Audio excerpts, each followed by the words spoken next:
everyone. My name is Atlas. Welcome back to the philosophy series. I don't know what I would call this. I do intend to continue doing this until at least the end of the year, and then at the beginning of next year, write out a much longer philosophy reflection video. Before we get started in today's video, what I did want to say is I don't necessarily know that I agree with this one. This one was difficult for me. For Tao Te Ching, it was a reflection of the self and letting go. It was, Epictetus is stoicism, solidarity and who you are. Even Aristotle's Nicomachean Ethics was a lot easier to absorb than this. And I don't know why Thus Spoke Zarathustra is not jiving with me, because I agree with a bunch of this, and I'm not particularly religious, or rather I should say that I'm agnostic, so this one's a struggle with me. I've actually rewritten this script entirely 3 times now. I have spent the better half of nearly 30 hours writing and researching this script, arguing with ChatGPT on different points every time, because I use ChatGPT as a editor and a co-writer to help me process through things. And honestly, this entire reading was a struggle for me. With that all said, hello all. Today we're climbing into the mind of Friedrich Nietzsche and his most ambitious, poetic, and misunderstood work, Thus Spoke Zarathustra. If you've watched my previous videos, in Buddha's words, Tao Te Ching, or Epictetus, you'll notice a pattern. Each of these philosophies begins with suffering, confrontation, and a search for balance. Buddha taught that life is full of suffering, but that we can find peace through awareness and compassion. Lao Tzu taught that wisdom lies in harmony and following the natural flow of life. Epictetus taught that we can't control what happens, only how we respond, and that self-mastery is freedom. And now Nietzsche enters the picture, and he doesn't seek peace, he seeks fire. Where the Buddha lets go, Nietzsche grabs hold. Where Lao Tzu flows with the Tao, Nietzsche creates his own. Where Epictetus finds tranquility in discipline, Nietzsche finds strength in struggle. Each path aims at liberation, but Nietzsche's liberation is radical. The liberation from every external meaning. So today we'll explore Thus Spoke Zarathustra, not as an isolated text, but as a next step in that ongoing human story, the story of awakening, transformation, and becoming.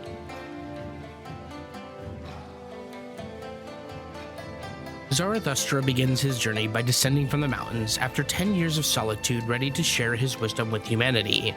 His first message is both shocking and profound. God is dead, God remains dead, and we have killed him.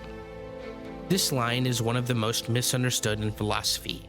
Nietzsche isn't mocking faith, he's mourning the death of certainty. He saw that the modern world, through science, skepticism, and progress, had dismantled the old religious worldview, but instead of finding freedom, humanity fell into confusion. Without God, who tells us what's good or evil? Without heaven, where do we place hope? Without eternal purpose, what anchors our lives?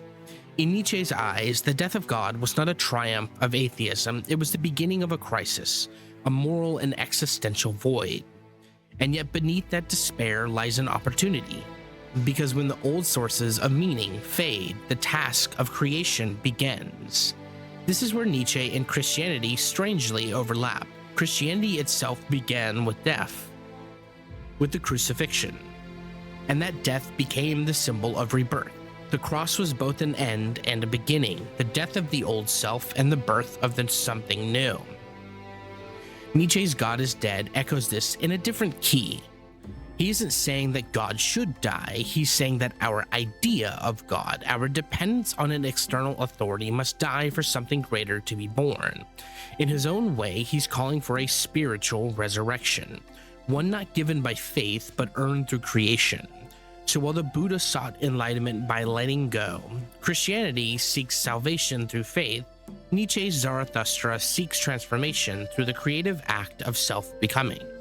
It's not blasphemy, one would argue, it is evolution. Must we not ourselves become gods to appear worthy of such a deed?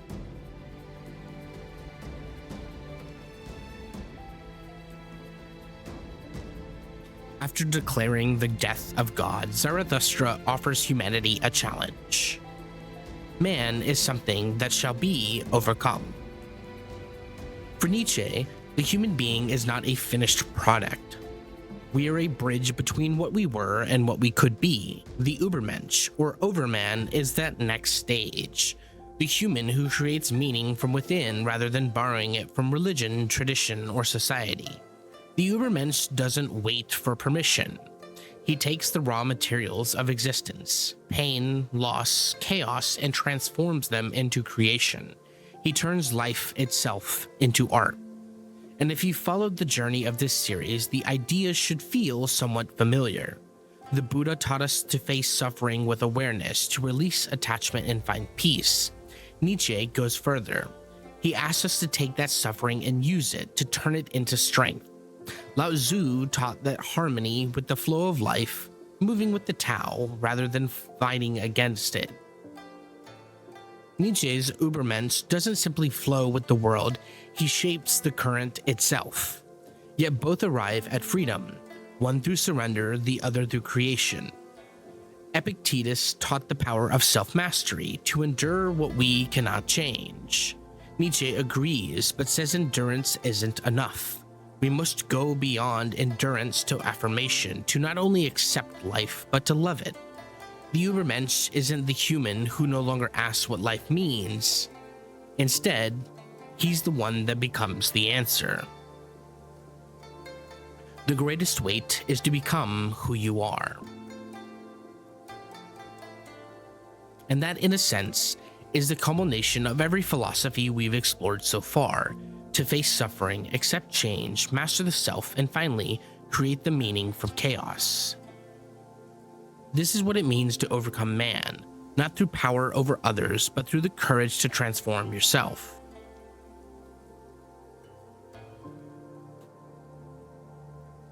To reach this stage, Zarathustra describes three metamorphoses of the spirit. The first is the camel, the one who bears burdens. The camel says, "Load me up." It carries morality, tradition, duty, and guilt. It obeys. Then comes the lion, the rebel. The lion says, "I will." It destroys the old, breaking the thou shalts of authority. It clears the ground for creation. But rebellion alone is not enough. Finally, the child appears. The child simply says, yes. It creates, plays, and lives innocently, not out of obedience or defiance, but out of freedom. The child is the final stage, the spirit reborn after destruction, ready to create new values.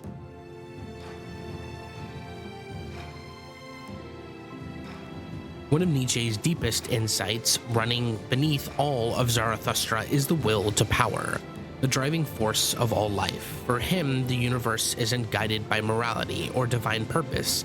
It's driven by energy, the impulse to expand, to express, and to overcome.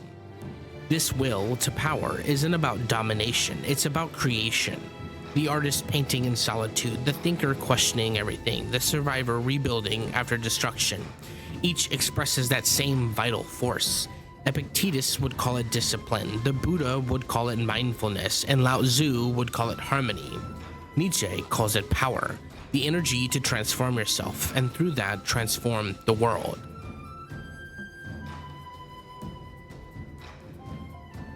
Then comes the most mysterious and challenging of Nietzsche's ideas, the eternal return. Imagine this. A demon sits next to you and whispers to you that you must live your life exactly as it is, again and again, forever. Every heartbreak, every joy, every failure, every moment. Would you curse him? Would you curse the demon? Or would you say, yes, I want this again? That is the test of affirmation. It is Nietzsche's way of asking, do you love your life enough to embrace it completely without regret? This mirrors Buddhist acceptance, or dukkha, I think is it's properly pronounced. suffering as a natural part of existence. It also mirrors Stoic amor fati, the love of fate. But Nietzsche gives it his own fire, not acceptance out of peace, but acceptance out of strength. To affirm life, even in its pain, that's the mark of the Übermensch. It is the highest form of love.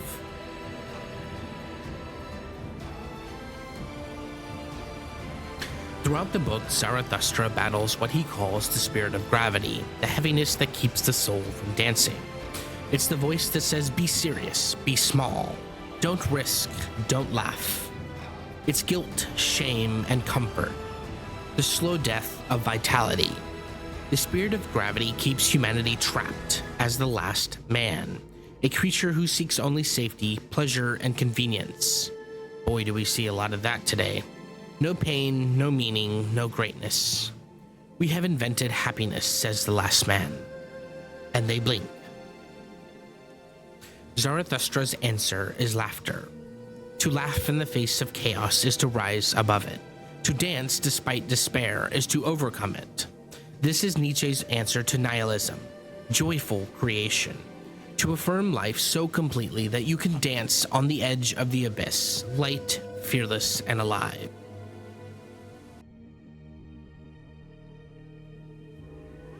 When I look back on this series, from Epictetus to Tao Te Ching, to In the Buddha's Words, and now Nietzsche, it feels less like separate books and more like chapters in my own story. Each of these philosophies found me when I needed them the most, arguably this year. And if you followed along, you already know my story, the broken family, the years of instability, the nights spent homeless and cold.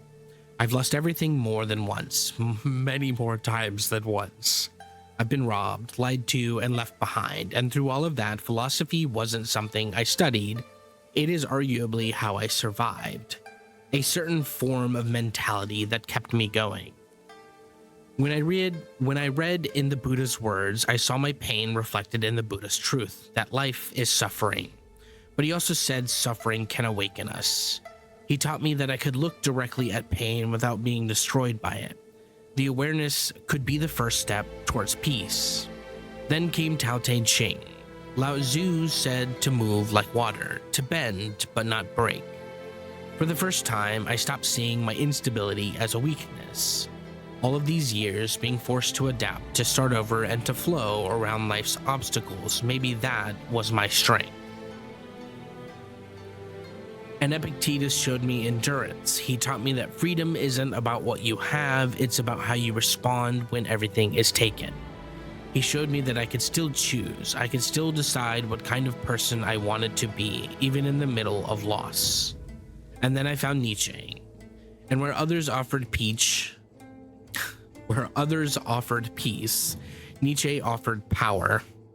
He didn't say let go, he said become. He said to take your pain, your chaos, your grief, and forge it into something new. And that hit me like nothing else, because after years of being broken down by the world, I realized I didn't just want to survive anymore. I want to create. It's part of the reason that I'm doing this channel. Nietzsche gave me the language for that, self-overcoming, the idea that every hardship can become a tool for transformation if you have the courage to use it. When I lost everything, I didn't realize I was standing at the doorway of my own freedom. Because there's a strange power in having nothing left to lose. It's terrifying, and yet it's pure. It's the place where creation of a new story begins. And maybe that's why Nietzsche's work feels like the end of one path and the start of another. Because where Buddha taught me to face the suffering, Lao Tzu taught me to flow with it, and Epictetus taught me how to endure it. Nietzsche teaches me to love it, because that's life. To love my fate, amor fati. To look at every heartbreak and hardship and say, yes, this too. That's not peace in the way Buddha meant it. It's peace through fire. It's acceptance not out of surrender, but out of creation. Because if I hadn't suffered, I wouldn't have learned compassion. And if I hadn't been broken, I wouldn't have learned how to rebuild. And if I hadn't lost everything, I might never have found myself. Maybe that's what all of this has been leading to, not the escape from life's pain, but the courage to affirm it, to look at my own story, no matter how dark, and still say, I wouldn't trade it because it made me who I am. Maybe we don't reach enlightenment like the Buddha. Maybe we don't flow perfectly with the Tao. Maybe we don't hold stoic calm every day. But if we can still say yes to our own lives, if we can look at everything we've endured and still find the courage to keep going, maybe that's enough. Maybe that's what Nietzsche meant by becoming the Übermensch.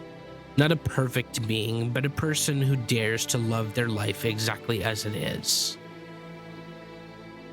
So what does Thus Spoke Zarathustra teach us today? That we are responsible for our own meaning. That suffering is not the enemy, it's the forge. The creation begins where certainty ends. The death of God isn't a call to despair, it's a call to maturity. It's the moment when we stop waiting for salvation and start becoming our own creators.